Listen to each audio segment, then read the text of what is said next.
Captain Lisa Daniels stood on the observation deck of the United Earth diplomatic vessel Pioneer, watching the stars. Today was supposed to be humanity's greatest achievement, first contact with the Galactic Confederation. After decades of scanning the skies and sending signals into the void, aliens had finally answered. Not just one species, but 17 of them, united in a vast interstellar alliance. "Captain, the Confederation vessel is approaching," said Lieutenant Commander Eric Grant, his voice tight with excitement. "They're right on schedule." Lisa nodded, smoothing down her dress uniform. Earth's delegation included 12 people: diplomats, scientists, military officers, and cultural experts.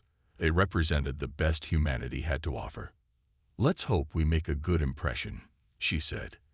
The alien ship that appeared in front of them was beautiful. It looked like flowing silver water frozen in space, with no visible seams or joints. It dwarfed the Pioneer, making their most advanced starship look like a child's toy.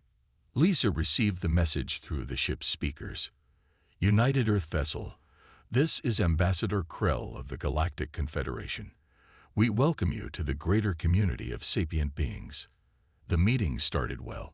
The Earth delegation boarded the Confederation ship through an advanced docking tube. The aliens looked strange, some like tall insects, others resembling octopuses or lizards, but they were polite.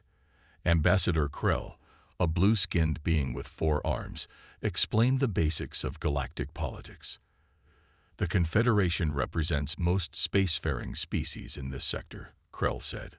"We believe in peace, trade, and cultural exchange. However, we are not the only power in the galaxy. The hegemony is our rival. They believe stronger species should rule weaker ones." Lisa noticed some of the alien diplomats exchanging nervous glances. That's when the alarm started. "Unknown vessels approaching," shouted one of the Confederation officers. "Hegemony warships, 5 of them." The elegant meeting chamber erupted into chaos. Ambassador Krell grabbed a communication device. "This is a diplomatic meeting. Your presence violates sector agreements." The response came through the speakers in a harsh, grinding voice. "The agreements do not apply to primitive species meetings. We have come to assess the newcomers ourselves." Before anyone could respond, the chamber shook violently. Lisa was thrown against a wall, pain flashing through her shoulder. "They're attacking," Eric yelled, helping her up. "We need to get back to our ship." The Confederation diplomats were running for safety zones within their vessel. No one was helping the humans. "This way," called a small green alien who had been introduced as a junior cultural attaché. "Your docking tube is still connected." Lisa and Eric gathered the Earth delegation, but as they ran through the corridors, another explosion rocked the ship. 3 of the diplomats fell, struck by falling debris. 2 scientists were cut off by a security barrier that slammed down automatically. "We can't leave them," cried Dr. Mason, one of the remaining scientists. "The barrier is protocol," the green alien explained quickly. "They'll be safe in emergency pods." By the time they reached the docking area, only 7 of the original 12 remained. As they rushed across the tube back to the Pioneer, Lisa looked back and saw the green alien watching them. Its expression was unreadable, but Lisa thought she detected something like pity. Once aboard, Eric rushed to the controls. "The Confederation ship is moving away." Through the view screen, Lisa watched in horror as the elegant alien vessel pulled back, leaving the Pioneer exposed to the approaching hegemony warships. "They're abandoning us," she whispered. "Evasive maneuvers," she ordered, taking command. "Maximum power to shields." The Pioneer shuddered as it changed course, narrowly avoiding the first barrage of alien weapons. The little ship was fast, but it wasn't built for combat. "Captain, receiving transmission from the Confederation," said the communications officer. The message was brief. "We regret this incident. Non-intervention in primitive species affairs is our policy. Find shelter in the asteroid field at coordinates attached." As another blast struck their shields, Lisa realized the harsh truth. Humanity had just met the galaxy, and the galaxy didn't care if they survived. "Get us to those coordinates," she ordered, "and prepare the jump drive. We need to warn Earth." As the Pioneer fled, dodging between asteroid pieces with hegemony ships in pursuit, Lisa knew everything had changed. Humanity wasn't joining a peaceful galactic community. They were on their own in a dangerous universe. 5 years had passed since the first contact disaster. Earth had changed. Military bases dotted the moon's surface. Defense satellites orbited every planet in the solar system. Humanity had learned its lesson the hard way. Admiral William Harding stood at the window of his underwater office, watching fish swim by. The facility was built at the bottom of the Mariana Trench, the deepest place on Earth. No spy satellites could see it. No alien sensors could detect it. "Project Thunderbolt is ready for your review, sir," said his assistant. The admiral nodded and walked to the large meeting room where Earth's brightest minds waited. Dr. Olivia Bennett stood as he entered. Her dark hair was tied back, and tired circles framed her eyes. She hadn't slept properly in months. "Admiral, thank you for coming," she said. "We've made the breakthrough we needed." Jake Sullivan, the lead engineer, pulled up a hologram of a ship unlike anything built before. It wasn't sleek like alien vessels. It looked hard, angular, and dangerous.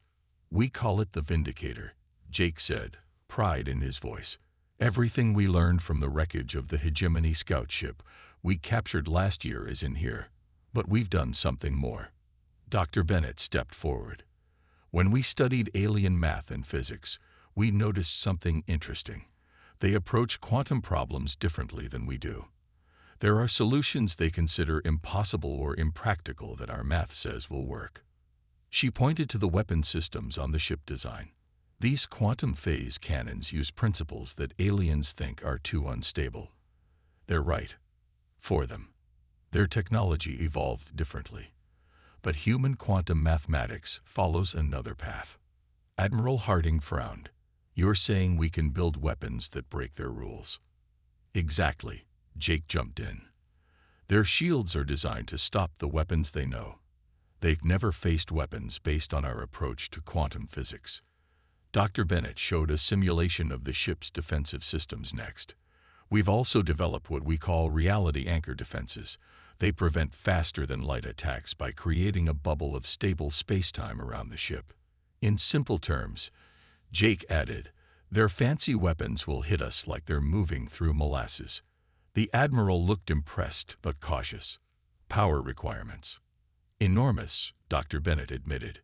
"But we've solved that too." She showed the ship's core, a swirling ball of energy. "This is a contained quantum singularity. It generates more power than anything on Earth." "Is it safe?" the admiral asked. Jake and Dr. Bennett exchanged looks. "Safe enough," Jake said finally. "And if something goes wrong, we've built in what we call a deadman switch. If the ship is about to be captured, the core will create a controlled explosion that would tear a hole in space-time." "You mean a weapon of last resort," the admiral said gravely. "Yes, sir. No one gets our technology, even if we lose." Admiral Harding walked around the hologram, studying every detail. "Neural interfaces for the crew." Dr. Bennett nodded. "Human brains process information differently than alien brains. Our reaction times, properly augmented, will be faster than any known species. The ship's AI, Diana, will handle the complex calculations, but human intuition will guide the big decisions." The admiral was quiet for a long moment. The first contact disaster had cost humanity dearly. The remaining diplomats who returned told stories of a galaxy that saw Earth as primitive, barely worth noticing. Now humans would show what primitive really meant. "How soon can it be built?" he asked finally. Jake straightened up. "Assembly has already begun in the orbital shipyard. With your approval, we can have it ready in 8 months." Admiral Harding nodded slowly. "You have it. Choose your crew carefully, Dr. Bennett. We'll need our best." As the meeting ended, the admiral stopped Dr. Bennett. "Olivia, are you sure this will work? The fate of our species might depend on it." She looked him directly in the eyes. "I'm sure, sir. The aliens think they're more advanced, but they've been stuck in the same thinking patterns for centuries. We're bringing something new to the galaxy." "Let's hope it's enough," the Admiral said, looking at the hologram of the ship that would carry humanity's hopes among the stars. The U.S. Vindicator floated in the hidden shipyard behind Jupiter's largest moon. It looked nothing like the smooth, elegant ships of the Galactic Confederation. This vessel was built for one purpose only: to fight and win. Captain Samantha Rogers walked through the main corridor, her footsteps echoing on the metal floor. After 15 years in the Earth fleet, this was her first command. She didn't want it to be her last. "Captain on deck," called a young officer as she entered the bridge. The 15 crew members stood at attention.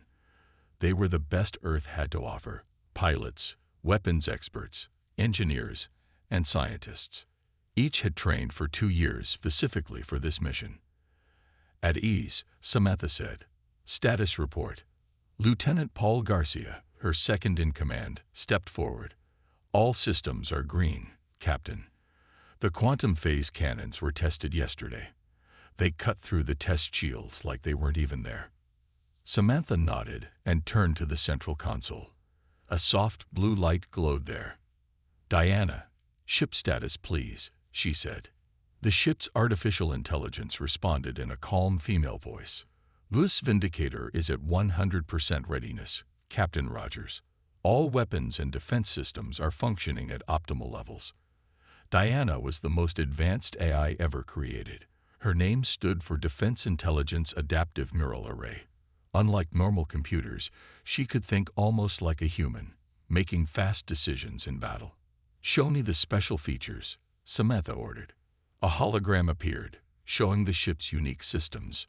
First were the quantum phase cannons, massive weapons that could cut through any known alien shield. They worked on principles that alien scientists thought were impossible.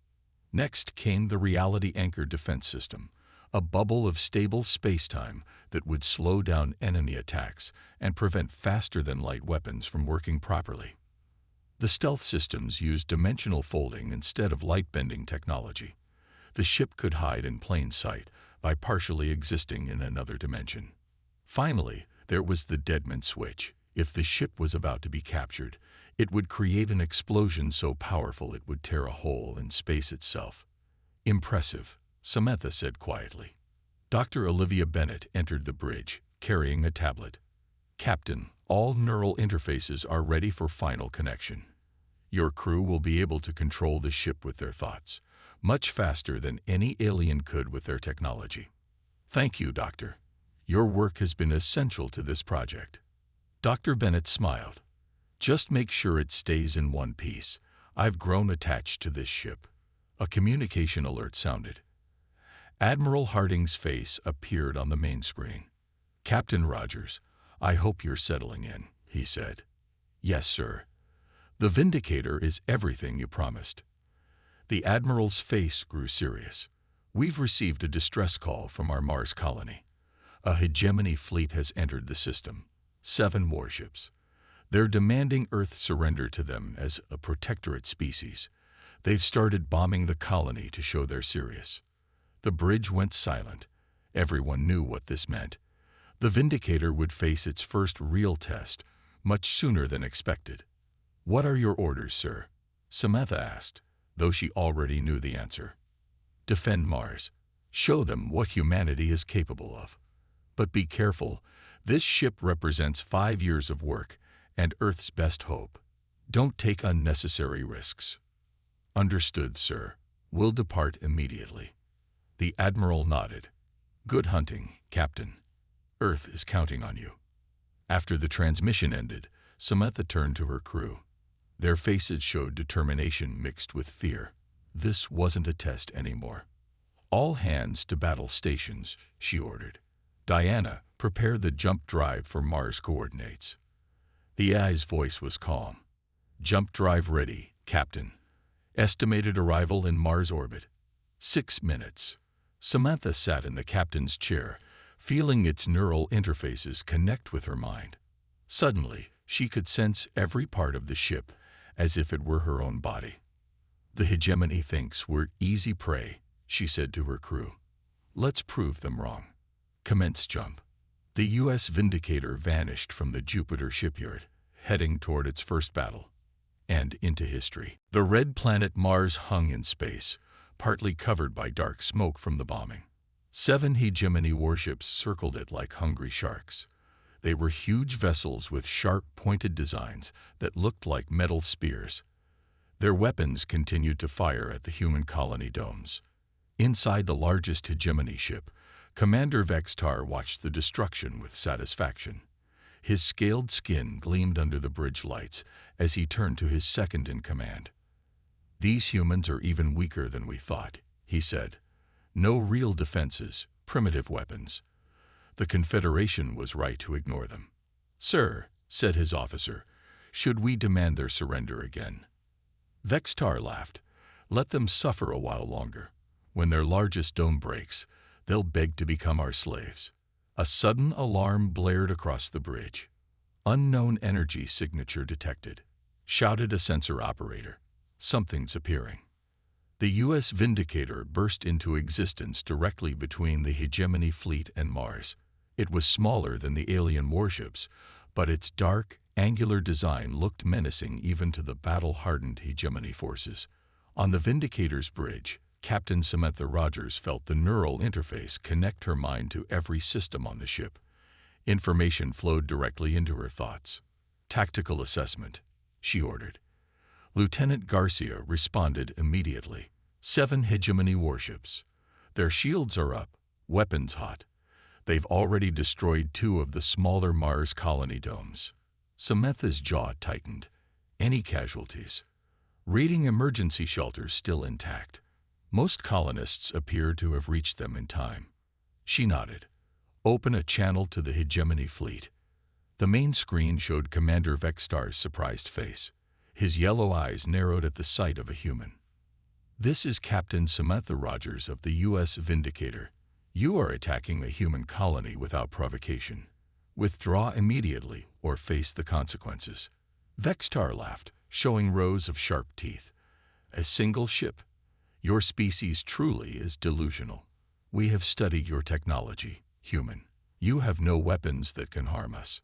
Samantha cut the transmission and turned to her weapons officer. "Lieutenant Kim, target their smallest vessel. Single quantum phase, burst, 20% power. Target locked, Captain." Fire. A beam of blue-white energy shot from the Vindicator. It struck the hegemony ship and passed straight through its shields as if they weren't there. The vessel split cleanly in 2, then exploded in a ball of fire. Complete silence fell across both the Vindicator's bridge and the hegemony command ship. What just happened?" Commander Vextar whispered, staring at the debris of his destroyed ship. On the Vindicator, Lieutenant Kim looked up from his console. "Target destroyed, Captain." Their shields offered no resistance to the quantum phase cannon. Samantha reopened the channel to the hegemony flagship. "That was 20% power, Commander. You have 30 seconds to retreat from this system, or we will destroy your entire fleet." Vextar's face showed shock, then anger. "All ships, concentrate fire on the human vessel," he shouted. The 6 remaining hegemony ships turned toward the Vindicator. They fired their most powerful weapons, plasma streams, particle beams, and gravitic disruptors. The space around the human ship lit up with deadly energy.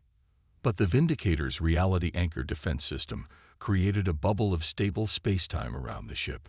The alien weapons slowed dramatically upon contact, giving Diana time to analyze and counter each attack. "Shields holding at 98%, reported Lieutenant Garcia. Samantha nodded calmly. "Lieutenant Kim, target the next 2 smallest ships. 50% power." 2 more hegemony vessels exploded moments later. "Their flagship is trying to retreat," Diana announced. "The other ships are covering its escape." "Disable. Don't destroy the flagship," Samantha ordered. "We want prisoners. Destroy the rest." In just 18 minutes after arriving, the battle was over. 6 hegemony warships had been destroyed. Their flagship floated powerless, its engines and weapons disabled by precise Vindicator fire. Samantha stood and straightened her uniform. "Open a channel to all frequencies. Let everyone in the galaxy hear this." When the communication system was ready, she spoke clearly. "This is Captain Samantha Rogers of Earth. What you witnessed was a warning. There will not be a second." News of the battle at Mars spread across the galaxy faster than light. In the grand meeting hall of the Galactic Confederation, leaders from 17 species gathered in emergency session. The room buzzed with nervous conversation. Ambassador Krell, the blue-skinned, four-armed diplomat who had been present at the first contact disaster years ago, stood at the center platform. Behind him played a recording of the U.S. Vindicator destroying the hegemony fleet. "This is not possible," said Zivkor, the ambassador from the technologically advanced Trilari. "No species at their development stage should be able to bypass shields like that. It breaks all known laws of physics. And yet we all saw it happen," Krell replied, gesturing to the screen. 7 hegemony warships, each capable of destroying a small moon, defeated in 18 minutes by a single human vessel. The oldest member of the council, Ambassador Thune of the Ancient Vex Collective, spoke in a raspy voice. "We made a grave error dismissing the humans as primitive. We should have studied them more closely." On Earth, Dr. Olivia Bennett sat in her office reviewing data from the battle. The Vindicator had performed even better than expected. A knock at her door interrupted her thoughts. "Come in," she called. Security Chief Frank Martinez entered, looking concerned. "Doctor, we need to move you to a secure location. There's been an incident." "What kind of incident?" she asked, instantly alert. 3 of our researchers were approached by alien agents offering technology and wealth for information about the Vindicator. When they refused, one was attacked. He's in the hospital but stable." Dr. Bennett gathered her tablet and notes. "They're trying to steal our technology." "Yes, Mom. And that's not all. We've detected unusual ships in the outer solar system. They're using advanced cloaking, but our new sensors can spot them. At least 4 different alien species are watching us now."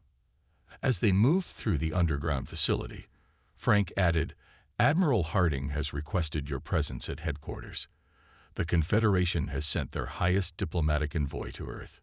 Meanwhile, in Earth orbit, Captain Rogers supervised the examination of the captured hegemony flagship. She floated through the alien corridors alongside Lieutenant Garcia. "Their technology is advanced in some ways," Garcia noted, scanning a control panel. "But their approach to quantum mechanics is completely different from ours. They never thought to use it as a weapon." "That's why we caught them by surprise," Samantha said. "But we won't have that advantage for long. Once they understand what we've done, they'll adapt." Her communicator beeped. "Captain, this is Admiral Harding. Return to Earth immediately. Ambassador Krillfax of the Galactic Confederation has arrived with an urgent message." 2 hours later, Samantha sat in a conference room at Fleet Headquarters alongside Admiral Harding, Dr. Bennett, and other military leaders. Across from them sat Ambassador Krillfax, a tall, thin alien with pale skin and large, silvery eyes. "Let me be direct," the ambassador said, his translator converting his musical language to English. "Your ship has caused panic throughout the galaxy. The Confederation's Defense Council is in continuous session. The hegemony is mobilizing its reserves. 3 independent worlds have requested our protection, fearing human expansion." Admiral Harding leaned forward. "We defended ourselves against unprovoked attack. The hegemony fired first." "That is not disputed," Krillfax replied. "But the manner of your defense has raised concerns. Your quantum phase technology is considered impossible by our scientists, yet you weaponized it. The Vindicator was clearly designed as a first-strike weapon that can bypass all known defenses." "Again, for our protection," Samantha said firmly. The ambassador's silver eyes fixed on her.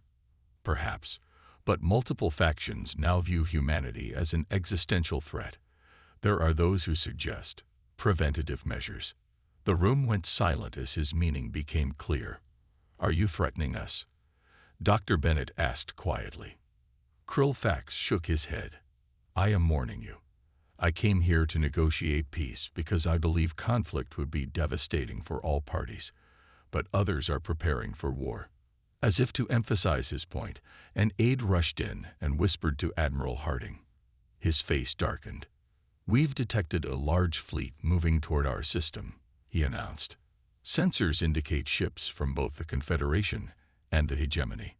Krillfax looked genuinely surprised. This was not authorized by the Confederation Council. "It seems," Samantha said grimly, "that not everyone shares your interest in negotiations." The approaching alien fleet stopped just beyond Pluto's orbit. 35 ships from various species held position, neither advancing nor retreating. After tense negotiations, both sides agreed to a meeting on neutral ground, a large space station that the Confederation moved into Earth orbit for this purpose. Ambassador Nicole Carpenter led Earth's delegation, a skilled diplomat with 20 years of experience. She had studied all available information on galactic politics. Captain Samantha Rogers and Dr. Olivia Bennett accompanied her as technical advisors. The meeting chamber on the space station was enormous, with seating for representatives from over 30 species. Humans were invited to sit at the center table for the first time, no longer observers but full participants. "This emergency assembly of the Galactic Confederation is now in session," announced the moderator, a tall being with crystal-like skin that sparkled under the lights. "The matter before us is the recent military action in the Sol system and the technology used by the human vessel Vindicator." Ambassador Krillfax spoke first. "Let us be clear about what happened. The hegemony attacked a human colony unprovoked. The humans defended themselves with unexpected effectiveness. While the loss of hegemony ships is regrettable, they fired the first shot. The hegemony representative, not Commander Vexstar, but a higher-ranking official named War Leader Dravkor, stood next. His red scales seemed to glow with anger. "We do not dispute the sequence of events," he said. "What concerns us is the nature of the human weapon. Our best scientists have studied the remains of our vessels. The human quantum phase technology should not be possible. It bypasses all known defensive systems and could potentially destabilize the balance of power throughout the galaxy." Murmurs spread through the chamber. Ambassador Carpenter rose to speak. "Earth did not seek this conflict. For 5 years after the first contact disaster, we prepared only to defend ourselves. The Vindicator was built as a protective measure, not a tool of conquest. Yet it was designed specifically as a first-strike weapon," said a representative from the Trillari. "Its very existence threatens all spacefaring species." Dr. Bennett whispered to Ambassador Carpenter, who nodded, and then addressed the assembly. "Dr. Bennett, lead scientist on the Vindicator project, would like to respond to this point."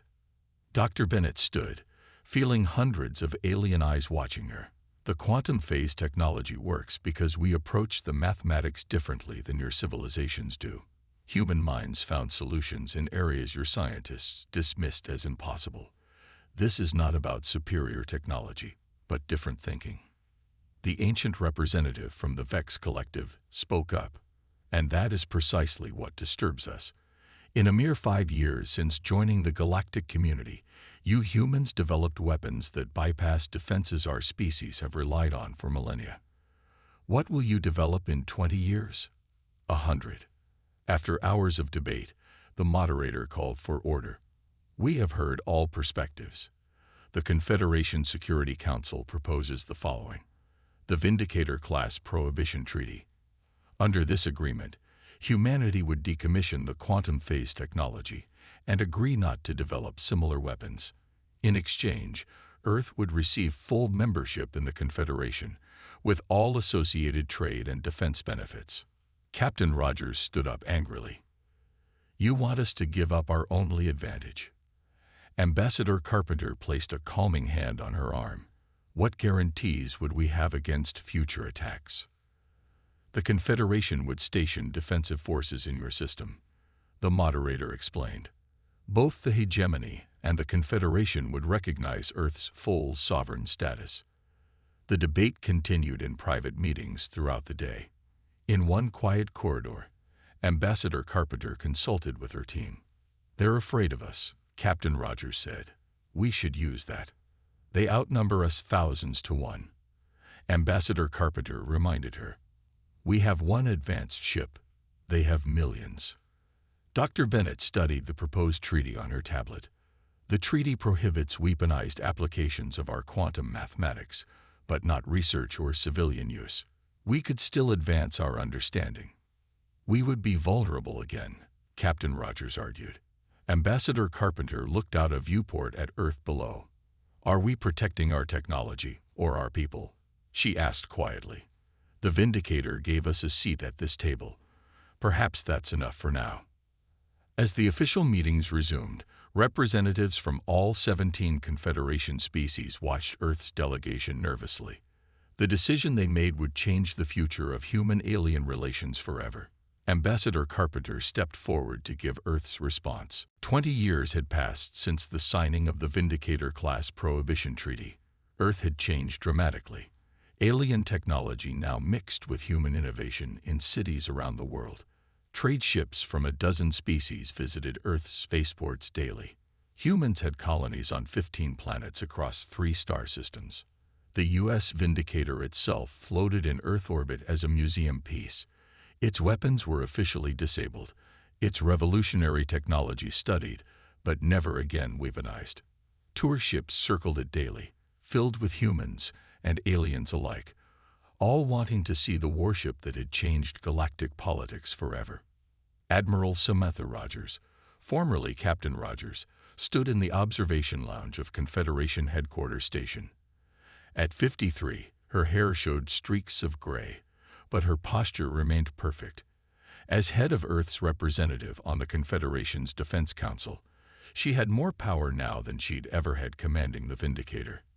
"Admiral, your guest has arrived," said her assistant. Dr. Olivia Bennett walked slowly into the room, leaning on a cane.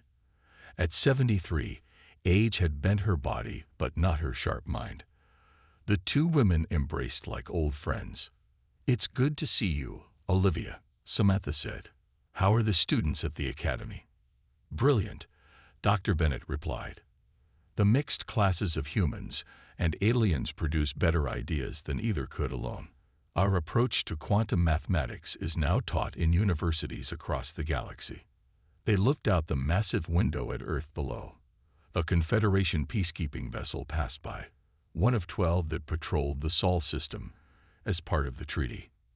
20 years, Samantha said quietly. "Sometimes I wonder if we made the right choice, signing that treaty." Dr. Bennett smiled. "We gained membership in the Confederation. Our people are safe. Trade has made Earth prosperous. And we still have the knowledge that created the Vindicator." A server brought them drinks, then left them alone. Samantha checked that they couldn't be overheard before speaking again. "Krell told me yesterday that the hegemony is building up forces near the Arcturus sector. They still resent their defeat at Mars. Do you think they'll try something?" Dr. Bennett asked. Samantha shook her head. "Not directly. But there are rumors of proxy conflicts, smaller species being encouraged to test our borders. And if they do," the Admiral sipped her drink, "then they'll receive a surprising welcome." Dr. Bennett raised an eyebrow. Samantha pressed a button on her wrist device, and a hologram appeared between them. It showed a map of human space with small dots scattered throughout. "Project Constellation," Samantha explained. "The treaty banned Vindicator-class warships, so we never built another one like it. Instead, we built these." The hologram zoomed in to show a much smaller ship design. It was perhaps 1/10 the size of the Vindicator, shaped like an arrowhead. "Patrol ships?" Dr. Bennett asked. "That's what everyone thinks. But each one carries a miniaturized version of your quantum phase technology. Individually, they're only moderately powerful. Together, linked by quantum entanglement." Samantha's voice trailed off. Dr. Bennett understood immediately. "They become more powerful than the Vindicator ever was."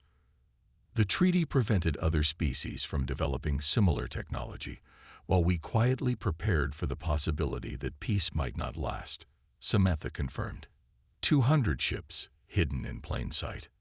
Dr. Bennett stared at the hologram, then at the peaceful Earth below. Do you think we'll ever need them? Samantha smiled slightly. I hope not, but the galaxy should remember. We're not just good at building weapons, we're good at hiding them too. As they stood in comfortable silence, a group of alien tourists passed by, pointing excitedly at the Vindicator in the distance. The massive warship looked impressive, but harmless now, a relic of another time. Only a handful of humans knew the truth, that the ship had never been Earth's only defense, just its most visible one. The real power of humanity lay in thinking differently, in finding solutions where others saw only problems. To peace, Dr. Bennett said, raising her glass. To peace, Admiral Rogers agreed, and to being prepared for war. The sun rose over Earth, illuminating the Vindicator's hull.